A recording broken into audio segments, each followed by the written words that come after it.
யாழ்ப்பாணம் உடுவில் பகுதியில் இலங்கை தமிழரசுக் கட்சியின் மக்கள் தொடர்பாடல் அலுவலகத்தை திறந்து வைக்கும் நிகழ்வில் கட்சியின் பதில் தலைவர் CVK சிவஞானம், கட்சியின் பொதுச் செயலாளர் ஜனாதிபதி சட்டத்தரணி MA சுமந்திரன், உடுவில் பிரதேச சபை உறுப்பினர்கள், பொதுமக்கள் உள்ளிட்ட பலரும் கலந்து கொண்டனர். கூட்டுறவு கூட்டாண்மை என்பதுதான் எங்களுடைய இணைப்பாட்சி, சமஷ்டி ஆட்சி, சமஷ்டி கொள்கை என்ற வகையிலே அதை நாங்கள் தெளிவாகவே சந்தேகம் இல்லாமல் கடைபிடிக்கிறோம். அதில் தெளிவாக இருக்கிறோம், பலமாக இருக்கிறோம். அதில் எந்த மாற்று கருத்துக்கள் இடமில்லை. ஆகவே எந்த அரசியல் அமைப்பு வந்தாலும் அந்த அடிப்படை கோட்பாட்டை நாங்கள் வலியுறுத்துவோம்.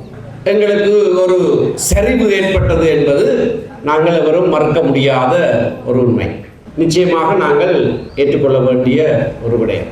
அதுக்கு பல காரணங்கள் இருக்கின்றன. அந்த அரசியல் இலக்கை நோக்கி நாங்கள் செல்லுகிற பாதை அதுதான் சரியான பாதை. ஒரு சுயாட்சி, சுய ஆட்சியை நோக்கி நகருகிறது. அது எங்களுடைய கொள்கையின் அடித்தளம். அதிலே மக்கள் மாறுபடவில்லை. ஆனால் காலப்போக்கிலே, கால ஓட்டத்திலே அது மட்டுமல்ல மக்களுக்கு இருக்கிற ஒரே இலக்காக இருக்கும். ஒரு அரசியல் கட்சிக்கு ஆட்களம் தேவை.